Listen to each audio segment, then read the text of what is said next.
Bienvenidos a un nuevo episodio de Crazy Talks, estas charlas que Lucas y yo tenemos. Después de darnos la vuelta al mundo y tener 1000 conversaciones en las que cada uno veníamos con un topic, ahora las compartimos con vosotros.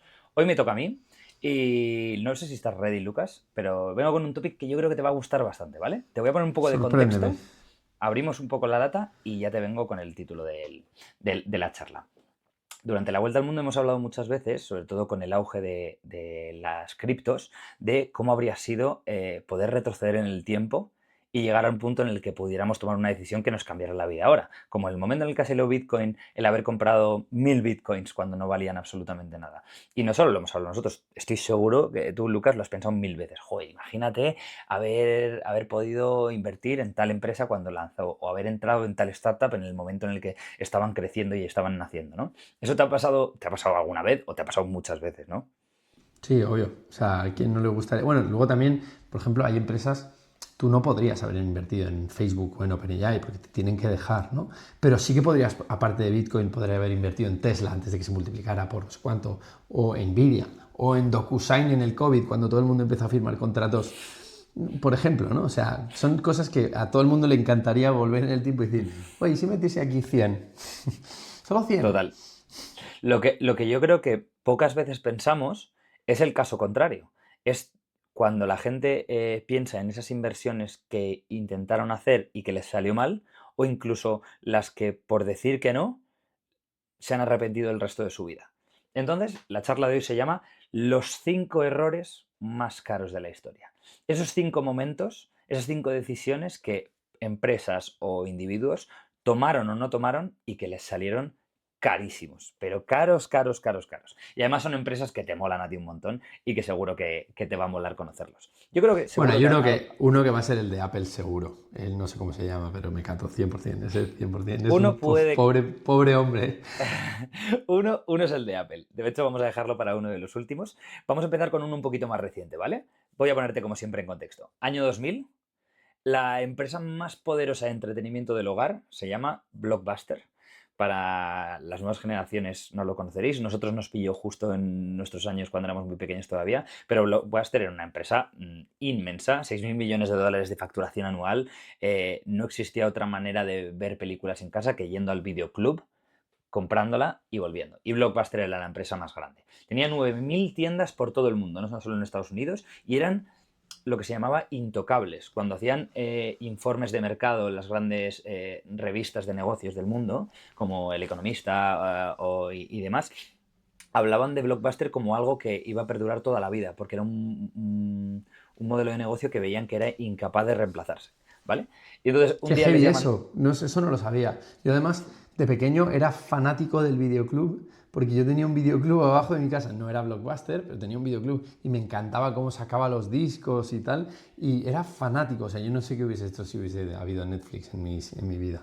Es que la experiencia molaba mucho. Es que yo estoy totalmente de acuerdo contigo. Esa experiencia de ir al videoclub, de ver todas esas pelis. Claro, ahora tenemos en nuestro acceso tantas que no lo valoramos, pero en ese momento era acceder a un montón de películas. Venga, ¿cuál vemos esta noche? Que no se nos olvide luego devolverla, que nos penalizan con 100%. 1,50 €. ¿Sabes una cosa que Eh, molaba de mi videoclub? Fun fact. a Estaba ver, en la calle en la que vivía antes, ¿te acuerdas? sí, Y el videoclub, tú podías entrar e intentar pillarla adentro, pero tenía como una especie de ATM machine, ¿no? Para vale. pillar el este desde fuera. Entonces yo me iba y yo me tiraba horas a las 11 2 de la mañana, a lo mejor solo con un colega, revisando las pelis, a ver cuál me apetecía ver, pero en la Ah, pues calle. tenías el catálogo. Tenías el catálogo Bueno, ahí fuera. claro, era como una máquina de esto, como una máquina de estos, un Expendedora. ATM. Sí, sí, un ATM. Entonces, como estaba en la calle directamente, entonces yo intentaba pillarlo ahí, era bastante divertido.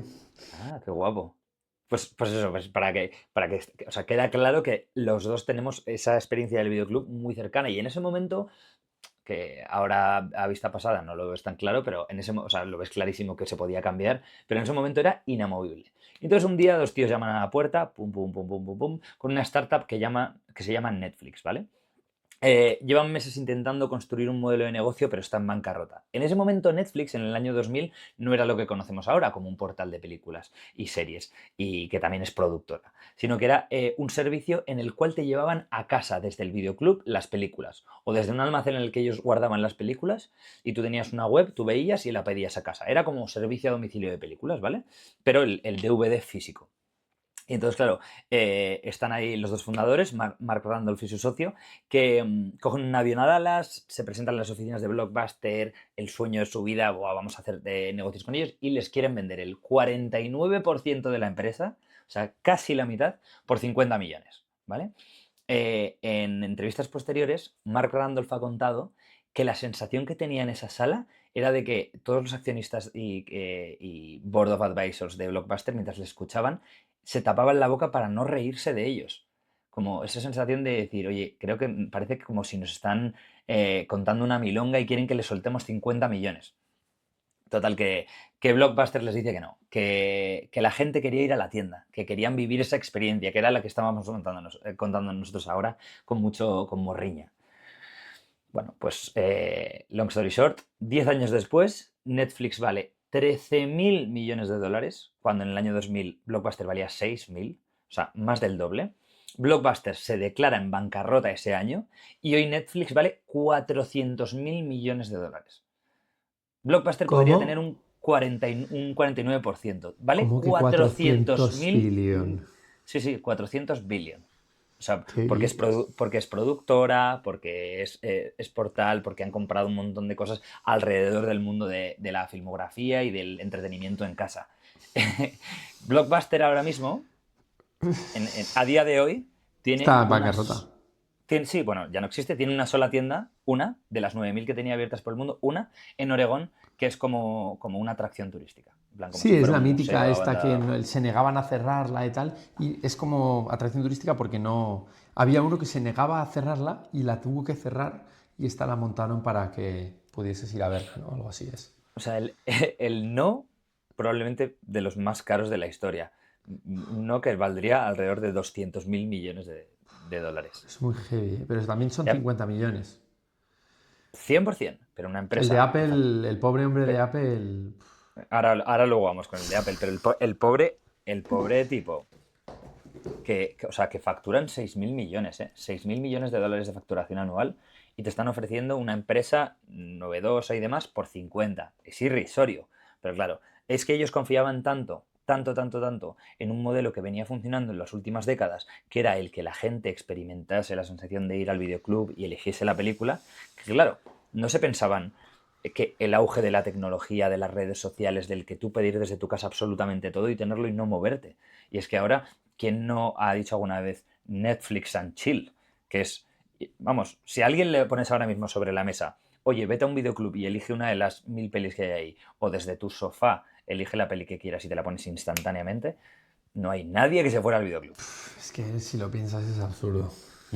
Contándote estos errores, Lucas, que ha tomado la gente en la historia, no querría verme en la piel de ninguno. Y lo que está claro es que hay errores que podemos evitar durante nuestro tiempo. Uno que nosotros hemos evitado en nuestra vuelta al mundo es no viajar sin internet. El tener siempre la posibilidad de estar conectados, de tener internet ilimitado allá donde viajásemos, de poder trabajar, de poder compartir en redes sociales, de poder solventar cualquier problema allá donde fuéramos, cruzaremos fronteras o no. Y eso lo hemos hecho gracias a que contamos con Olafly. Olafly es nuestro fiel aliado cuando viajamos porque nos da internet ilimitado en más de 200 destinos. En el momento que vamos a volar la activamos y al llegar ya tenemos ese internet, sin pensar en roaming, sin pensar en SIM físicas, sin pensar en gastar de más o en tener que comprar más gigas. La verdad es que es comodísimo, está en más de 200 destinos como os lo he dicho, y si viajáis mucho como nosotros, están los Olafly Plans, que son suscripciones mensuales o anuales en las que cuando cruzas fronteras se te activa directamente la misma SIM. Tú directamente con el pago ese que haces mensual o anual, no tienes que estar preocupándote por si tienes que necesitar otra SIM, si necesitas otra tarjeta y demás. Cruzas frontera y se te activa. Y aparte, con la intención que tiene siempre Olafly de mantenernos siempre conectados, con haberlo contratado una sola vez, se te activa Always On, que es 1 giga al mes para cualquier tipo de emergencias que tengas. Si lo necesitas en algún momento, lo puedes activar y siempre va a estar ahí para ti. Olafly al final lo que quiere es que tengas tranquilidad y que viajes de la manera más cómoda posible. Entonces, si quieres empezar a utilizar Olafly para tus viajes vacacionales, tienes un 5% de descuento con nuestro código CRAZY y con ese mismo código CRAZY tienes un 10% de descuento el primer año en los Olafly Plans. Vamos a seguir con estos errores que yo creo que te van a flipar, Lucas.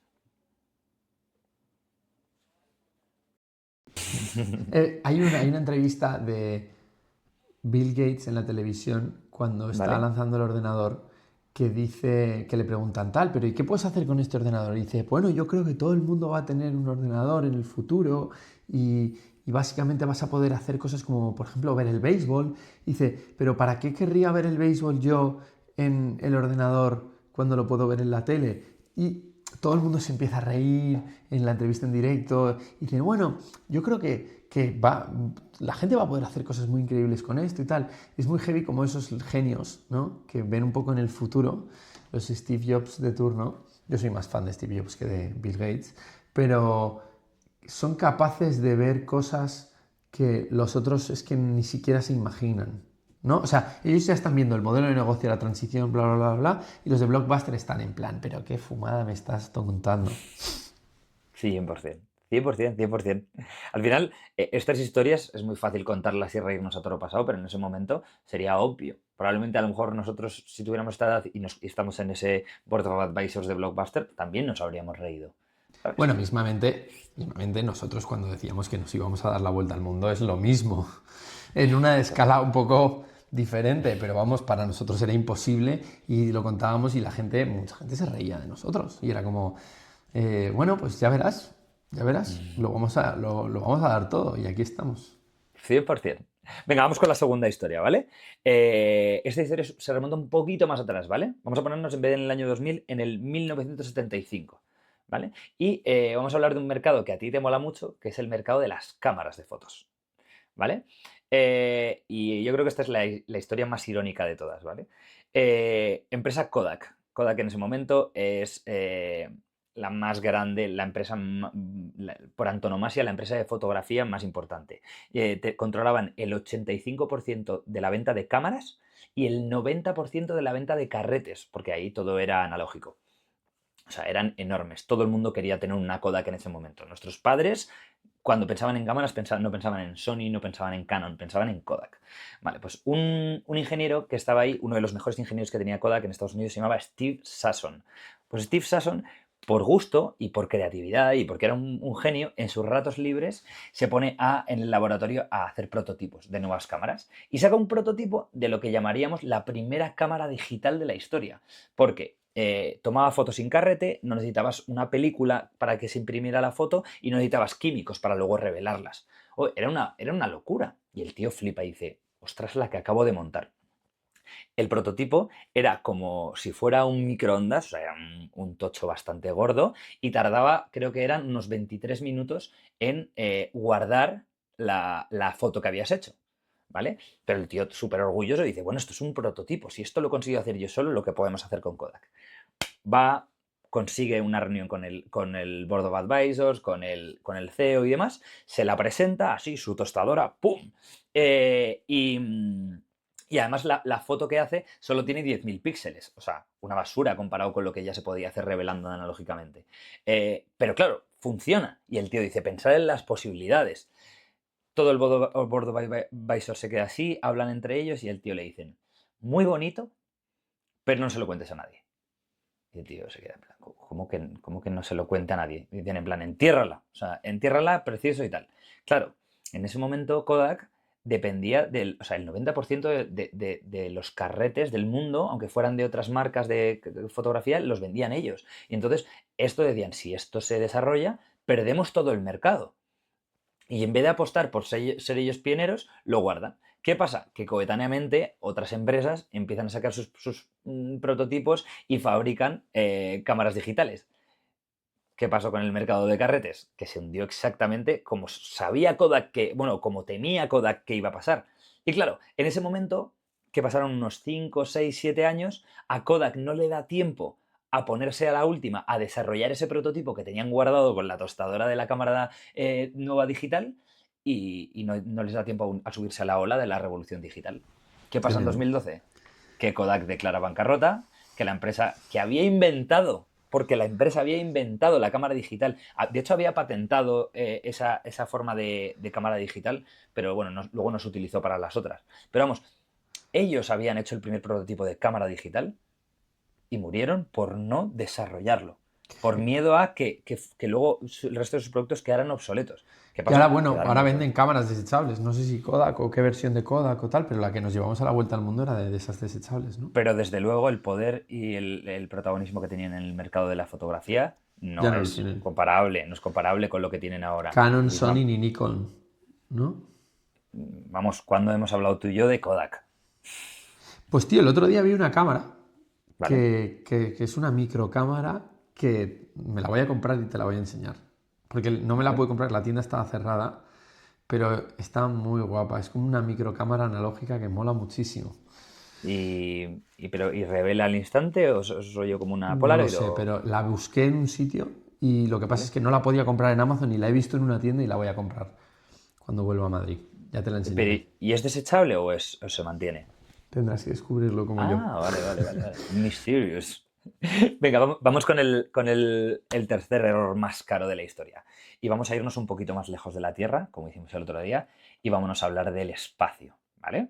Vamos a hablar en concreto de la empresa más importante del espacio, que sigue siendo la NASA. Bueno, la organización más importante. 1999.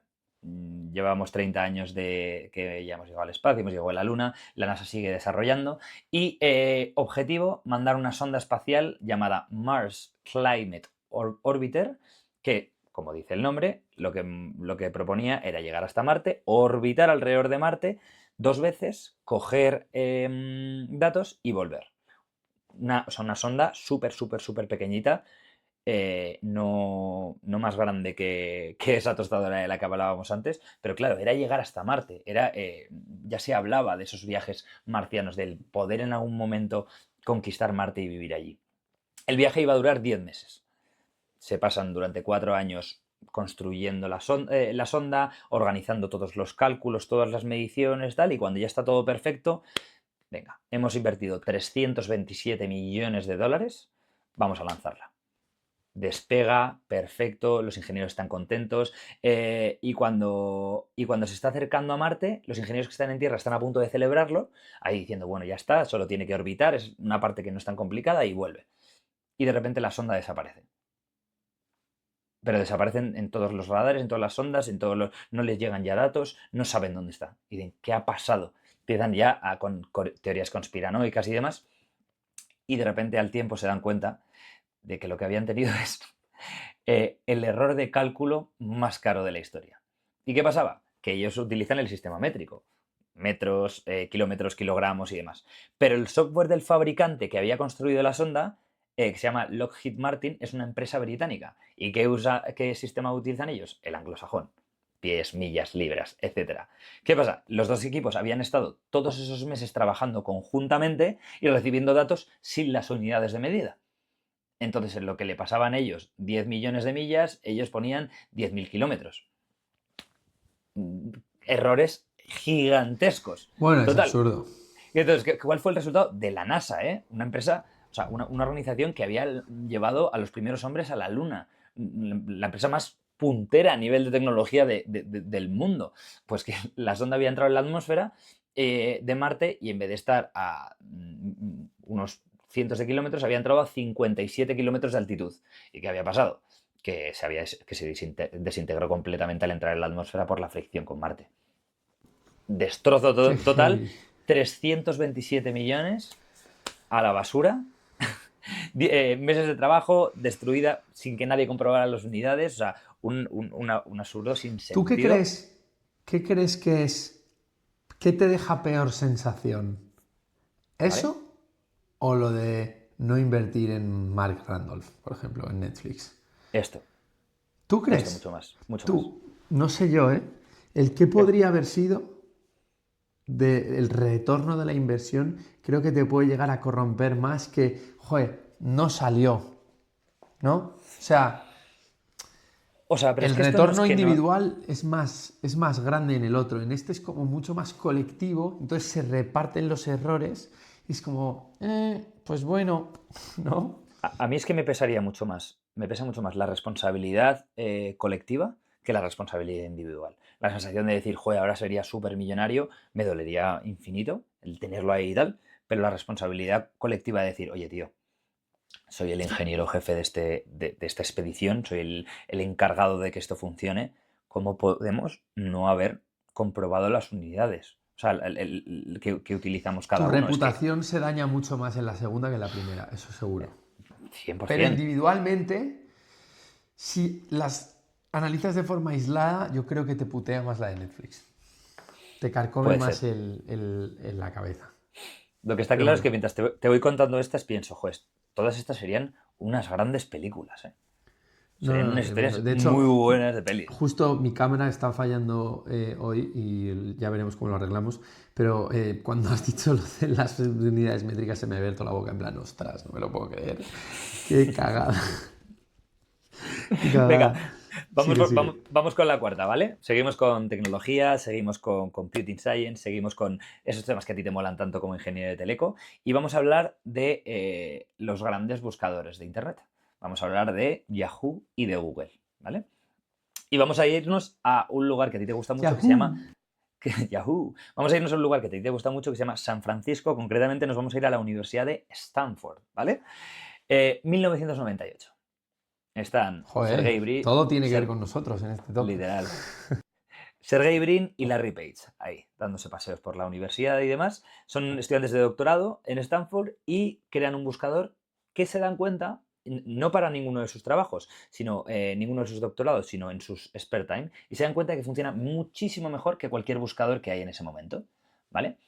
En el futuro se llamará Google, pero en ese momento le llaman Backrub, un nombre bastante sin más. Backrub. Bastante plof el nombre.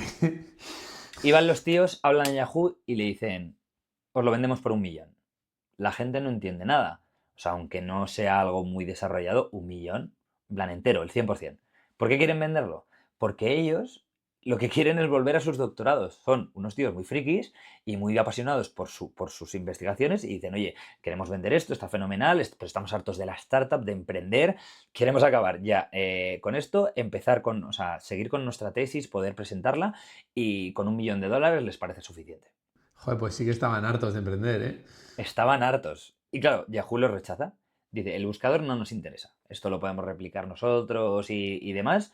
Bueno, pues hasta aquí habría sido una historia bastante guay, porque ya sabemos lo que es Google. Pero lo que pasa es que Yahoo la sigue cagando, ¿vale? O sea, este es el primer error de Yahoo. En el año 99, no coger $1 millón y tener el 100% de lo que en el futuro sería Google. Nos movemos 3 años más para adelante, en el año 2002, ¿vale? Google ya es un fenómeno global. No sé en qué momento Sergey Brin y Larry Page deciden, oye, vamos a seguir con esto o algo, no sé si entraría un inversor, no sé qué pasaría. Pero vamos, en cosa de 3 años, Google ya lo está petando mundialmente. Y es fenómeno global, todo el mundo se quiere, es el momento ya de las .com, todo el mundo quiere dominar Internet y Yahoo en ese momento intenta comprarlo de nuevo, ¿vale? Y en ese momento, en vez de ofrecer $1 millón, ofrece 3.000 millones de dólares. ¿Qué pasa? Que Larry Page y Sergey Brin ya han acabado la tesis. Ya no están pensando en el doctorado, están pensando en lo que han montado. Y dicen que no venden ni de flow. O sea, ni de coña deciden vender. Entonces ya segundo error de Yahoo, no querer venderles. Ahora te cuento lo que vale Google a día de hoy. Y el tercer error, la tercera capa de errores, es 6 años después, en el 2008, cuando Microsoft llega al revés, llega a Yahoo, 2008 Yahoo ya está cayendo y les ofrece 44.000 millones de dólares por vender Yahoo, que para entonces habían perdido toda relevancia, como te estaba contando. Y Yahoo lo rechaza. Ellos tienen mucho ego, piensan que es un bache, piensan que lo van a retomar. Yahoo hace un montón de inversión por desarrollar un montón de cosas dentro de su buscador, como hacía Google y como hacen otros, Firefox, etcétera, o Safari, pero Spoiler, era no una basura. era una basura, nadie lo utiliza. ¿Qué pasa?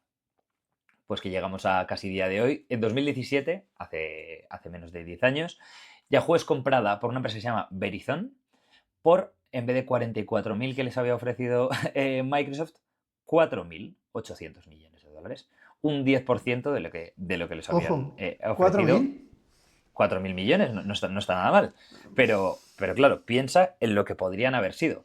Porque en una empresa que en una empresa que rechazó comprar Google en ese momento, por $1.000.000 se acaba vendiendo por el 10% de lo que te habían ofrecido. ¿Y qué vale Google ahora? Pues $2 billones, en lo que en inglés es No, 2 trillions. trillones. Claro, pero trillions es en inglés. En español Claro. es $2 billones. Claro, sí, es cierto que Eh, ahí es un tema. Pero sí, como yo pensaba que eran tres, pero sí, dos. Una ¿Y ahora qué locura. es, y ahora qué es Yahoo? Pues una reliquia absoluta y que todo, Cinco veces Netflix. literal, 5 veces Netflix vale Google. Que Plan. sinceramente, poco se habla de Netflix, ¿eh? Porque Google Oh, es bastante más tocho que Netflix en ese sentido. 100%. Pero esa sensación de decir, oye, 1 millón, venga, 1 millón y así me quedo con mi tesis, mi doctorado y tal. No. Luego te quieren vender y te ofrecen 3.000 millones. Lo que ahora vale 2 trillion. No, no, no, no, pasamos. Luego, cuando te van las cosas mal, Microsoft te quiere comprar, paso, y 8 años después te ves forzado a vender el 100% por un 10% de lo que te había vendido Microsoft. O sea, no sé si ha habido algún trabajador que haya estado toda la época de Yahoo, pero si lo ha estado, debe haber Seguro que no dice flipado. Yahoo. No. Y Que te- terminamos. Nos y falta una o dos. terminamos con la quinta, la que Esta tú es durísima. has premonizado desde el principio, y Es vamos a hablar durísima de, esta. de la empresa más guay de todos los tiempos, que es Apple. Esta es Eh, durísima. y vamos a hablar de sus fundadores, ¿vale? Porque nosotros conocemos a Jobs, conocemos a Steve. Wozniak, Steve. pero si te hablo de un señor que se llama Ronald Wayne, ¿te suena Ronald Wayne? A mí sí, yo me sé la historia.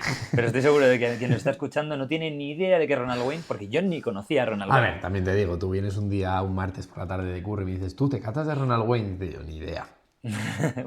Pues eso es lo triste de todo.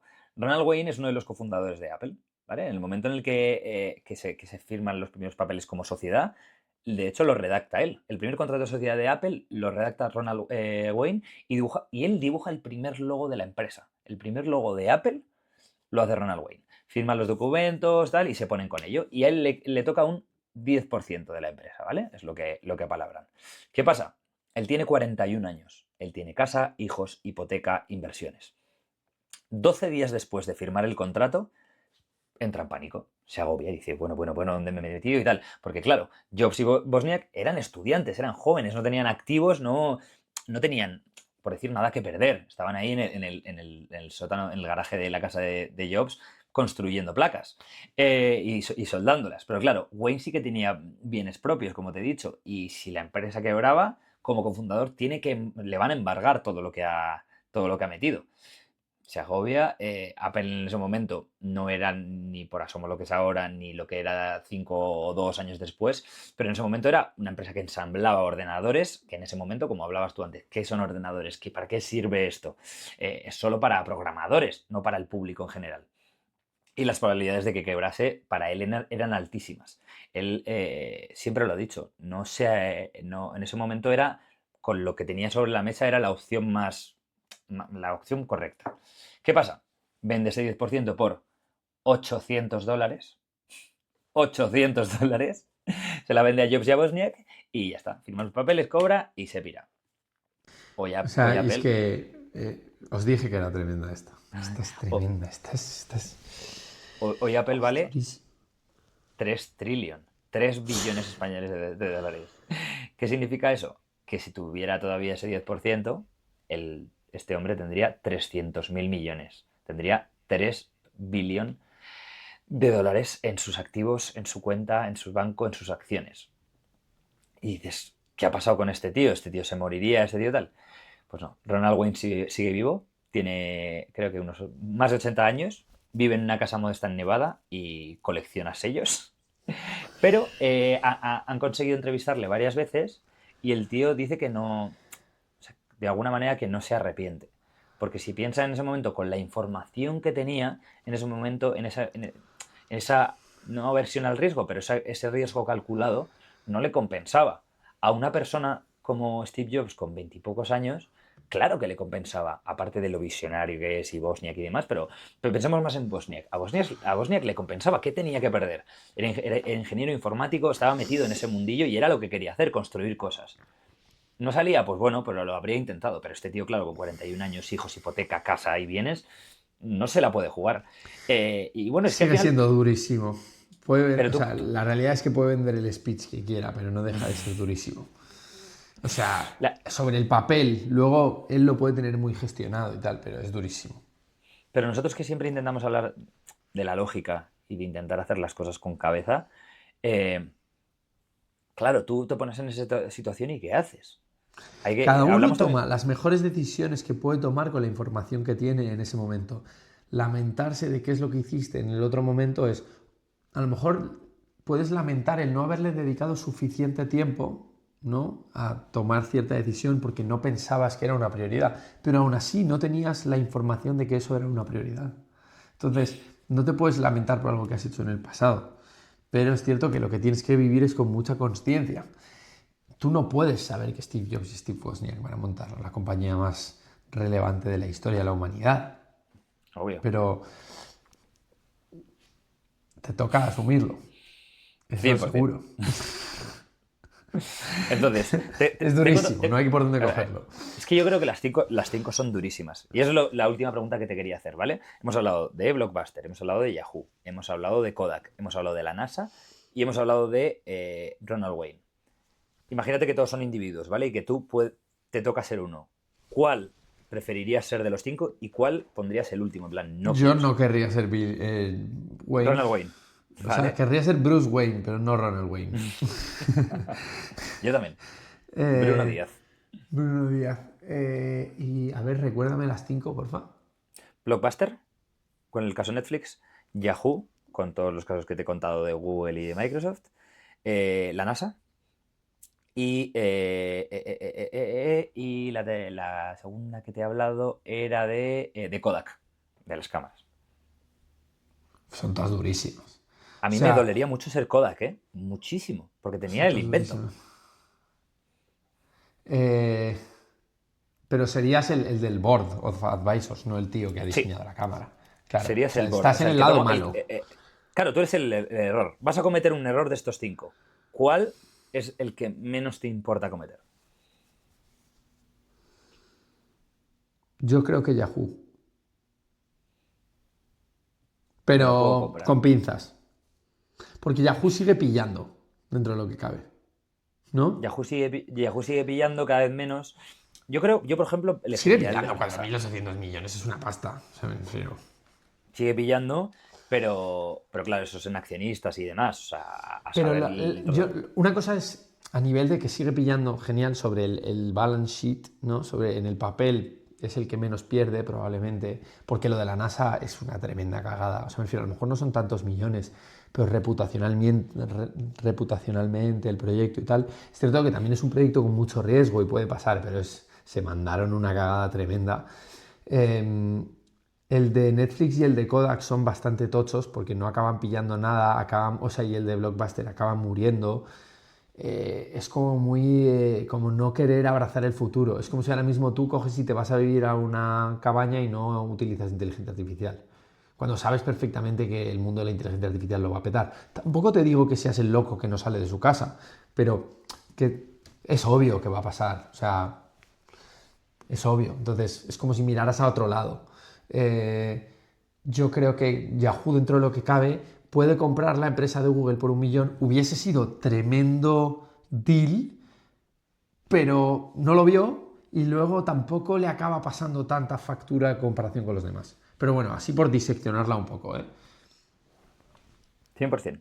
Pues bueno, hasta aquí el topic de hoy. Yo creo que está muy guapo. Siempre hablamos de cosas positivas y cosas locas que han cambiado. El otro día hablábamos de aciertos y hoy también mola hablar de esos errores y de entender, como tú dices, que el no adaptarse a lo que viene nuevo, el no abrazarlo, el no ser valiente, a veces también conlleva grandes errores. No siempre, pero algunas veces sí. Me ha Esperemos que os gustado haya mucho este gustado. topic Sí, y además durante el episodio estaba pensando, a veces me da un poco de pereza prepararme los episodios porque te tienes que encontrar tiempo para prepararte un topic y tal. No nos vamos a engañar, la mente quiere hacer menos, ¿no? Pero es cierto que es como hacer deporte. Te da pereza hacer deporte, pero siempre te alegras de haber hecho deporte. Pues estas charlas son un poco igual. En plan, yo me preparo una temática, tú te preparas otra y venimos y la verdad es que me lo paso bien, aprendo cosas. charlamos un rato y es una forma súper top de aprender cosas nuevas. Así que Sí, 100% de esperemos acuerdo. que os hayan gustado y nos vemos. Me voy al En la gimnasio. siguiente. Abrazo.